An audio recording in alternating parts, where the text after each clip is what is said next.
সাপ মোচন উত্তম সুচিত্রার চিরস্মরণীয় ছবি।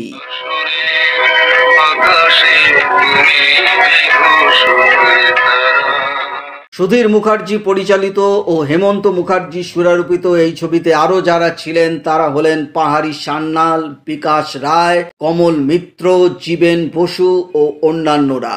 এই ভিডিওতে আমরা জানবো সাপ মোচন ছবিটি কত সপ্তাহ চলেছিল, কোন কোন সিনেমা হলে চলেছিল, কিরকম ব্যবসা করেছিল। এটি একটি অনুরোধের ভিডিওটি আনার জন্য অনুরোধ করেছিলেন বিজয় ভৌমিক। তার অনুরোধের ভিডিওটি এবং তার সঙ্গে অবশ্যই উত্তম সুচিত্রার অসংখ্য ভক্তদের জন্য ভিডিওটি। তার আগে এখনো যারা এই চ্যানেলটিকে সাবস্ক্রাইব করেননি, করব ভাবছেন, এক্ষুনি করে নিজেদের সংগ্রহে রেখে দিন, কারণ এখানে যে ধরনের ইনফরমেশন আপনারা প্রতিনিয়ত পেয়ে থাকেন তা কিন্তু আর অন্য কোথাও পাবেন না। তো চলুন আমরা দেরি না করে সাপ মোচনের উপর ভিডিওটা শুরু করে ফেলি।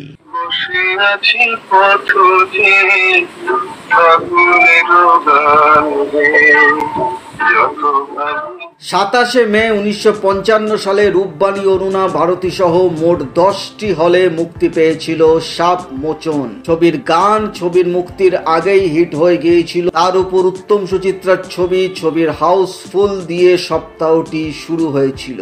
দ্বিতীয় সপ্তাহ শুরু হয়েছিল 3রা জুন 1955 সালে। রূপবাণী অরুণা ভারতী সহ মোট 11টি হলে ছবিটি চলছিল, অর্থাৎ আগের সপ্তাহের 10টি হল থেকে 11টি হল হয়, একটি হল যোগ হয়। তৃতীয় সপ্তাহ শুরু হয়েছিল 10ই জুন 1955 সালে। রূপবাণী অরুণা ভারতী সহ মোট 11টি হলে ছবিটি চলছিল, অর্থাৎ সিনেমা হলের কোনো পরিবর্তন ঘটেনি। ছবিটির চতুর্থ সপ্তাহ শুরু হয়েছিল 17ই জুন 1955 সালে। রূপবাণী অরুণা ভারতী সহ মোট 11টি হলে ছবিটি চলছিল, অর্থাৎ সিনেমা হলের কোনো পরিবর্তন ঘটেনি। আর এই সপ্তাহটি ছিল সাপ মোচন ছবির 1 মাস পূর্ণ করা সপ্তাহ।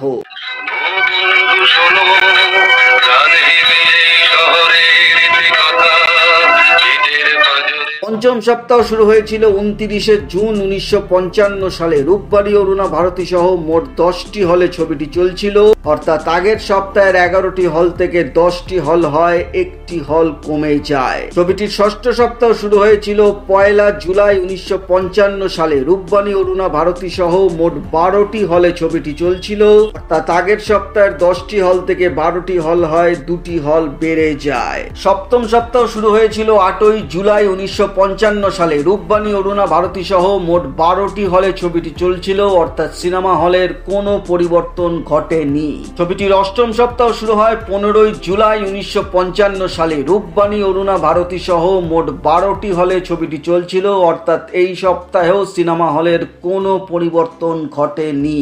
নবম সপ্তাহ শুরু হয়েছিল 22শে জুলাই 1955 সালে। রূপবাণী অরুণা ভারতী সহ মোট 10টি হলে ছবিটি চলছিল, অর্থাৎ আগের সপ্তাহের 12টি থেকে 10টি হল হয়, 2টি হল কমে যায়। আর এই সপ্তাহটি ছিল সাপমোচন ছবির সিলভার জুবলি সপ্তাহ, অর্থাৎ 25 সপ্তাহ পূর্ণ করে উত্তম সুচিত্রার সাপ মোচন।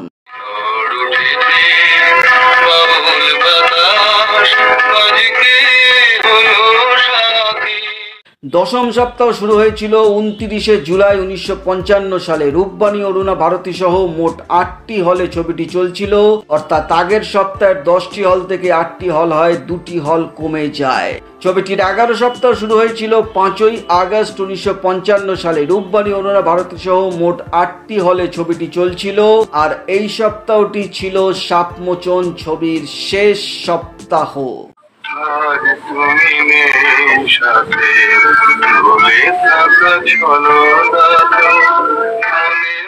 তাহলে দেখা যাচ্ছে ছবিটি এককভাবে 11 সপ্তাহ ধরে চলেছিল, আর সম্মিলিতভাবে 3টি হল মিলিয়ে 33 সপ্তাহ ধরে চলেছিল।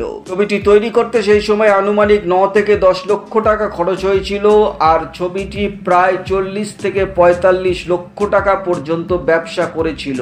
বক্স অফিসের ভাষায় ছবিটিকে সুপার হিট ঘোষণা করা হয়েছিল, আর এরপরেও ছবিটি 20 বারের বেশি পুনর্মুক্তি পেয়েছিল, আর প্রত্যেকবারেই ছবিটি দারুণ ব্যবসা করেছিল। এখানে বলে রাখা ভালো যে সাপমোচন যখন চলছিল তখন উত্তম কুমারের 5টি ছবি একসঙ্গে আগুপিছু করে চলছিল, তাই ছবিটি 11 সপ্তাহের বেশি সিনেমা হলে রাখা যায়নি। যদি 5টি ছবি উত্তম কুমারের আগে পরে না চলতো তাহলে সাপমোচন আরো অনেক সপ্তাহ ধরে চলতো। উত্তম সুচিত্রার কেরিয়ারে একটি অবশ্যই বিশেষ সফলতম বাণিজ্যিক ছবি ছিল সাপমোচন। তো এই ছিল সাপমোচনের উপর একটি ভিডিও। আশা করি ভিডিওটা আপনাদের ভালো লেগেছে। ভালো লাগলে একটা লাইক অবশ্যই করে যাবেন। চ্যানেলটিকে সাবস্ক্রাইব করতে একদম ভুলবেন না, কারণ এখানে যে ধরনের ইনফরমেশন আপনারা নিয়মিত পেয়ে থাকেন তা কিন্তু আর অন্য কোথাও পাবেন না। তো দেখা হচ্ছে এর পরের ভিডিওতে। নতুন কোনো ভিডিও নিয়ে আবার আপনাদের সামনে হাজির হয়ে যাব। ততক্ষণ আপনারা সবাই ভালো থাকুন, সুস্থ থাকুন। নমস্কার।